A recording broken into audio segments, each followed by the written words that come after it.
And welcome to the Positively Gainesville Podcast. It is sponsored, as always, by the Gainesville Economic Development Corporation. This is a chance for us to highlight some of the great things going on here in our local community.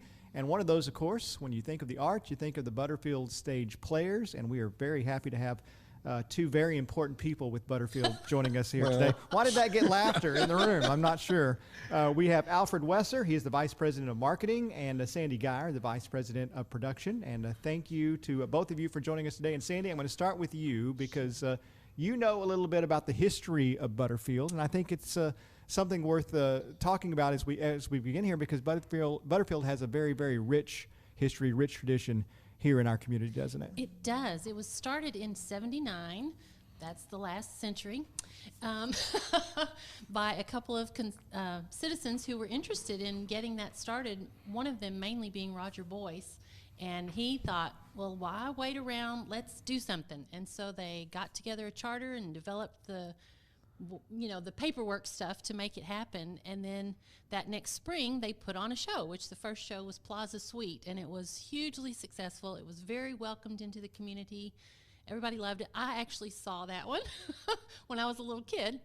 Not that little, but so that got it started. And then they started trying to have more regular seasons. And then as things grew, they finally had a staff person and as an executive director.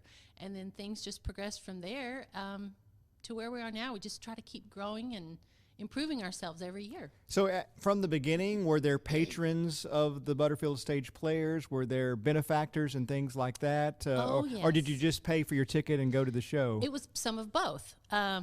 Like Safran, which was then Weber Aircraft, actually gave a big chunk of change to renovate the space where we are. We got lucky enough to get the upstairs of the original Carnegie Library that was in town, and the basement was the pottery or ceramics or whatever it was that the college had.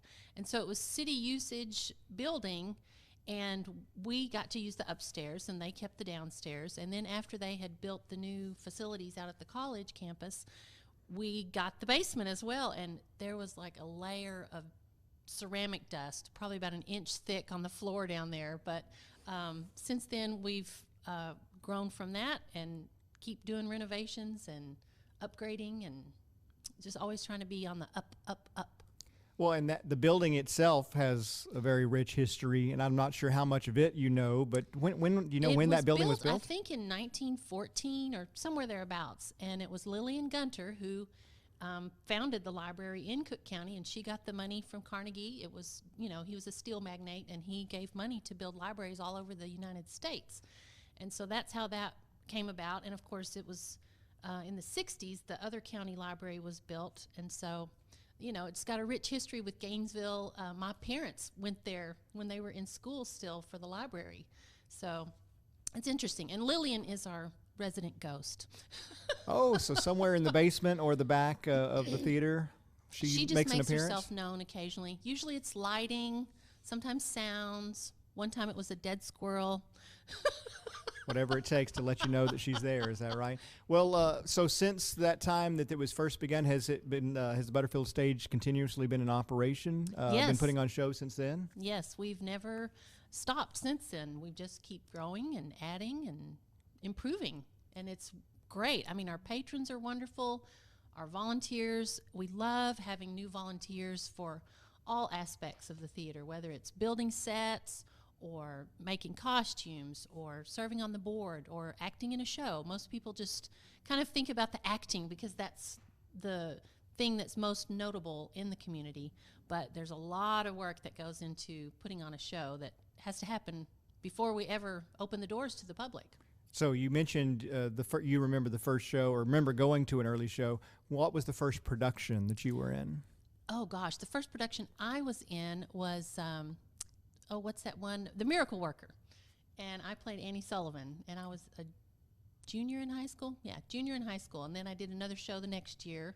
And then I went off to college and then came back and did more things and then got married and moved away and then came back and just pretty much been involved for most of my life around here. Have you ever tried to figure out exactly how many productions you have been a part of as an actor? I did one time. We had a list at one point that had all the shows we had done for all the years.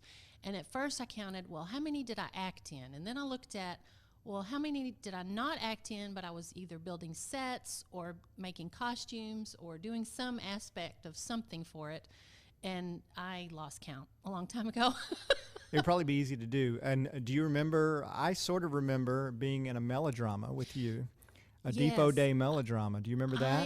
And how great was I? I was very loosely connected, yes. But I remember, we used to do the melodramas every year for the Depot Days. Yeah.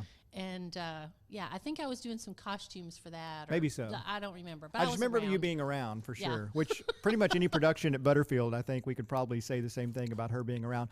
Well, Alfred, when we all the things that Sandy talks about, it must be really exciting for you to be a part of Butterfield and the rich history that it has as well. Yeah, very much so. I think I moved to Gainesville probably coming on 10 years ago, and I've always loved theater. So to find out that there was a community theater in town, which I wasn't expecting, to be honest with you. I knew I was moving to a small town. Keep in mind, I'm moving from having lived in Los Angeles, New York City, Dallas, San Francisco. So moving to Gainesville, Texas was a culture shock. But the one thing I was kind of sad about preemptively was I was like, well, I guess I won't have any more theater in my life, or I'll have to go to Dallas or something like that. And then I found out about Butterfield because I was driving around town trying to get to know my new area that I was living in, and I saw this building that said Butterfield Stage on the awning. And so I was like, what? And so I stopped and looked, and they were doing a production of 12 Angry Jurors. And so I decided to just walk in and see if they had tickets available. I did. They did. And that was my introduction to Butterfield. So shortly after that, I started going to all the shows, and then eventually I worked up the nerve to actually audition myself. It is kind of rare, I guess, for a city the size of Gainesville to have something like this. I mean, I'm sure most towns, small towns, they might put on a play every now and then. The school might do a musical, but to have an association like Butterfield Stage Players that puts on however many it is you're up to now, 4 or 5 productions a year, plus all the other stuff you do, it is pretty rare for Gainesville, isn't it? I think so. I mean, keep in mind, having come from big cities, I'm used to seeing theaters, community theaters that are putting on regional productions and premieres and having shows that go to Broadway start there. So when you think about the fact that a community such as Butterfield can actually do the things that they're doing, as well as having their own premieres, there's a group of writers called Jones Hope Wooten that write community theater shows specifically. They're shows with like one sets and like largely female casts. Sad that it has to be a largely female cast, but they do that so that specifically community theaters around the country have great comedies that they can do easily. And they had a world premiere of one of their plays here in Butterfield, in Gainesville. So to find a theater like this in a community this size, I think is amazing. And I'm proud to be part of it and helping see it grow. Yeah, and we're going to talk about some of the productions that are upcoming, but I guess as we do that, y'all kind of run the gamut of everything. There will be dramatic plays, there will be comedies, there will be youth productions, there will be musicals. Yeah, do it all, don't you? We do. If there's one thing that we've kind of realized, I think just since my tenure, but probably longer with Sandy. But if there's one thing we've realized, it's that the community doesn't want just one specific type of art. I think they like a eclectic mix. And I think that with the current seasons that we've been doing lately, we're really finding a nice balance of being able to get drama, some thrillers, some comedies, some farce, some musicals, sometimes even some weepy melodrama. So it's kind of great. Well, tell us about, you've got the list of upcoming productions, and I know you got a big one that's starting here the first weekend of March. Let's start with that, and then tell us what fans can look forward to seeing here in the upcoming season. Yeah, so the show that we have opening on March 6th is Marvin's Room. Marvin's Room is, I don't know how to classify it exactly. It's a drama. It's about family drama. But at its core, it's not serious feeling. No, It doesn't feel like a heavy at its show. core, it plays like a comedy. Lots of funny moments, funny lines. And I think that I was talking to the director, Russell Schmidt, and he said that in real life, no matter what you're going through, funny things happen. That's life, and that's what helps us get through some of the tough times in life. And that's one of the reasons he loves this play so much, is because it's very real. It doesn't play up the drama just for tears and dramatic sense. It kind of plays it real, which I think is great. I like plays that represent or that mirror real life.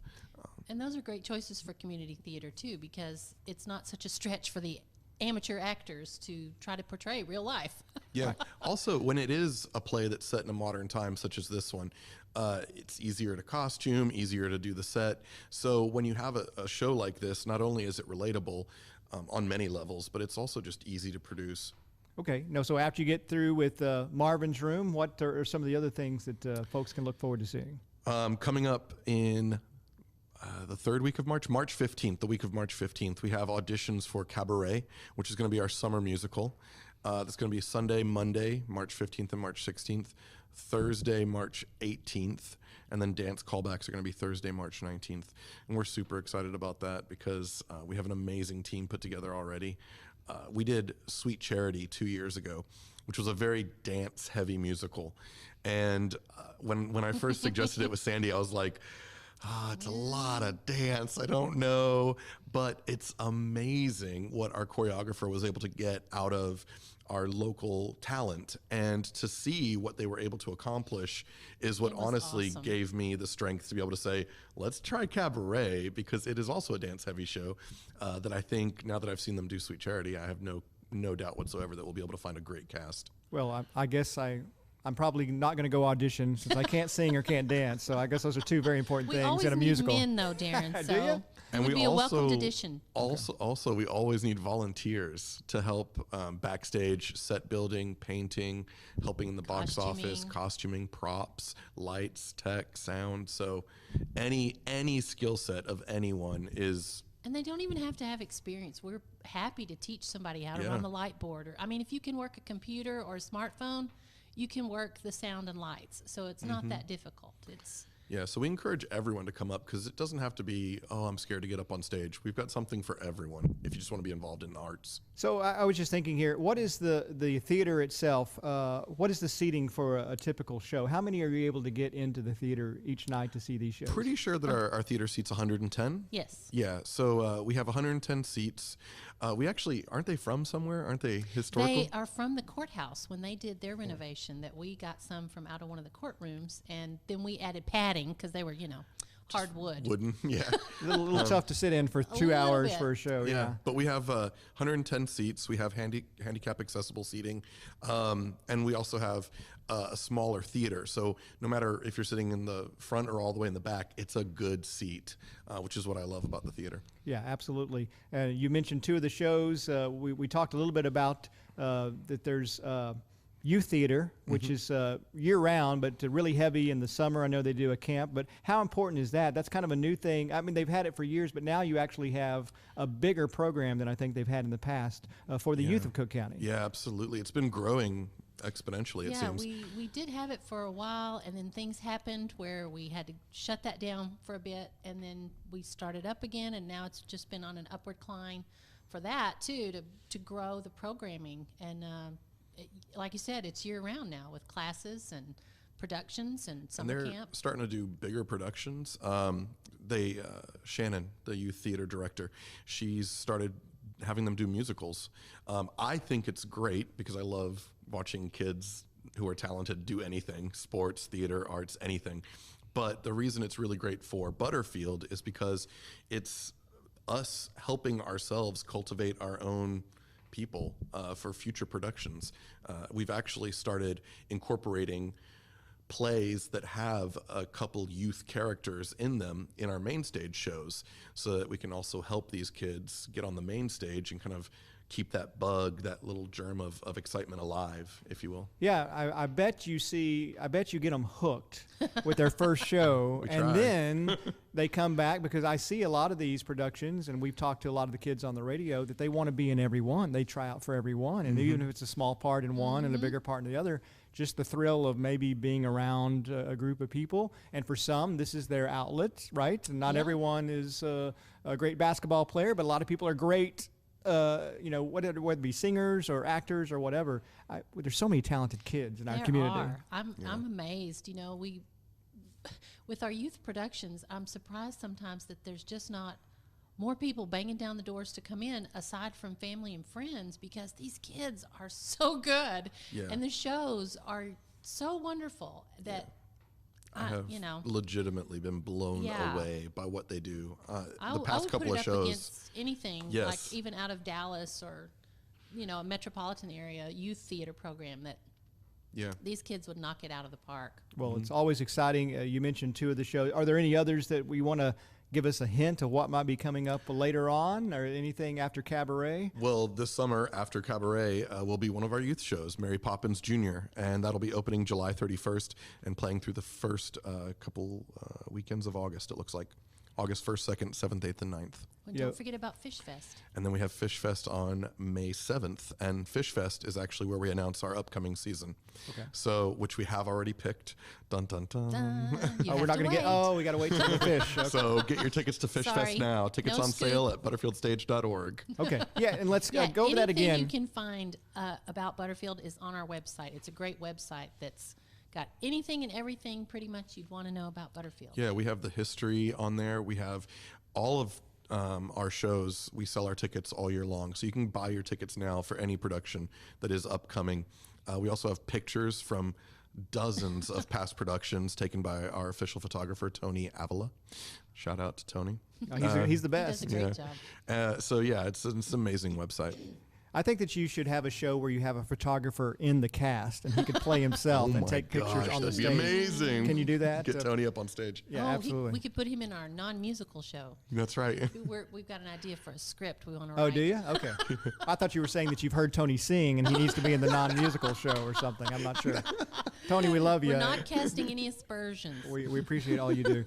Well, again, Butterfield is for everyone. It doesn't. You always look like, so you don't have to be an actor. You don't have to be a singer. You don't have to be the director. You need help and volunteers in lots of different ways, and you need more patrons probably to help out, because it is not cheap probably to put on a show. No, I mean, you think the ticket sales don't pay for everything that costs for a show, because there's so many can't say the word, extracurricular costs. There you go. Associated, marketing and insurance and the utilities of just running the place and salaries and all those kinds of things. So royalties, it's a lot of money, to put on a show. It does. It costs a lot. And what's amazing is that I think when you come see these, you don't know how much it costs, but I think we've gotten really great in past years at putting on a show where we try to utilize every dollar of the budget we have so that you can see it on stage.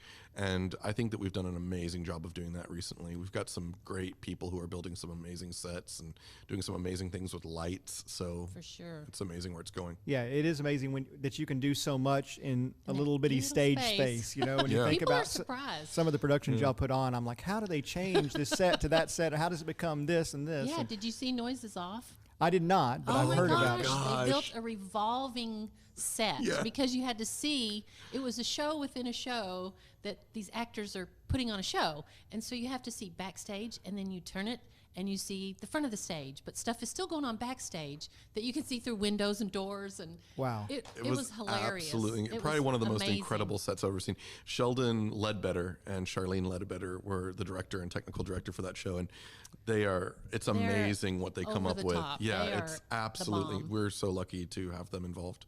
All right, so again, you mentioned the upcoming shows. If someone is interested, give everybody that website again where they can go and find out more information. www.butterfieldstage.org.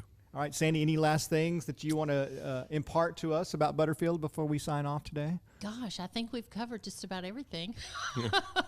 It's a lot of fun, right? It is. I know And it's a lot of work, and you've spent a lot of hours. Y'all both spend a lot of hours, but when it's all going on, it's got to be just so much fun to be a part of. It's our passion. We love it. We both studied theater in college, so it's our passion, and we just want to share that passion with anybody who wants to be a part of it. All right, so again, check out their website and see how you can get involved. And when you see the folks from Butterfield, thank them, because most of them are volunteers. There are a couple that might get paid, but most of them are volunteers. They spend a lot of time bringing the arts to us here in Gainesville and Cook County, and we certainly appreciate them. Always good to highlight the great things going on, and Butterfield Stage Players is definitely one of those. We want to thank the Gainesville Economic Development Corporation for sponsoring this Positively Gainesville podcast, and we will see you next time.